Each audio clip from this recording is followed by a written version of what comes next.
There were multiple vehicles involved, as well as tires and other related materials. Because of the amount of fire involved and the proximity to the local buildings, a second alarm was struck at 3:10 this afternoon. We encountered some minor water problems, and again, because of the large volume of fire, we struck a third alarm at 15:34 hours. A third alarm brings approximately 51 pieces of equipment and over 120 firefighters. Fortunately, there were no injuries to civilians or firefighters. The fire was placed under control at 4:40 hours, 4:40 this afternoon.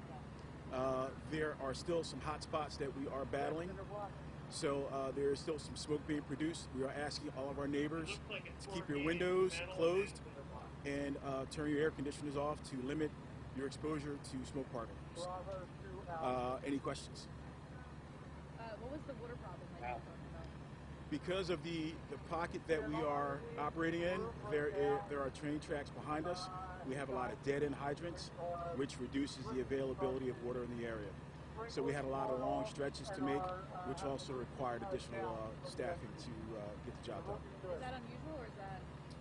It depends on the geographic location mostly. So again, we're operating in an area where we have train tracks on the rear side of the property, so it limits the amount of hydrants that are operating in the area. How exactly are people affected in this area? No evacuation, you just want them to close their doors? That's correct. Primarily the particulates and the smoke. We want people to close their windows and shut off their air conditioners so they can reduce or limit their exposure to particulate matter.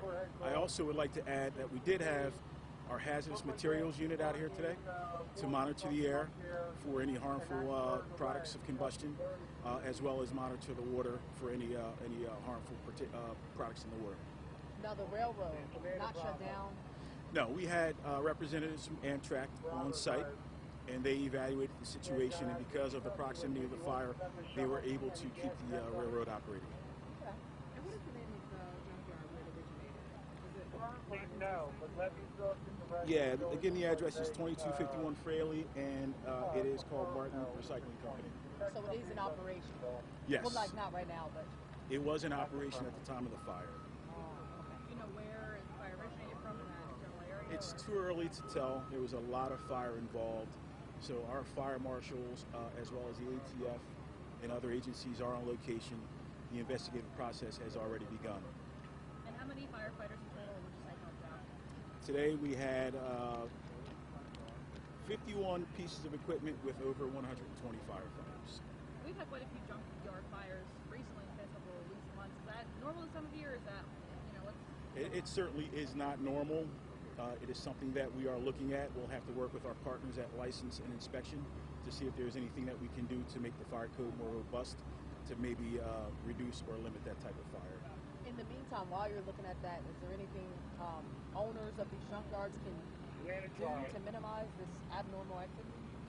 Well, they need to make sure they follow all of the L&I codes and monitor the fire code and make sure they follow all of the recommendations.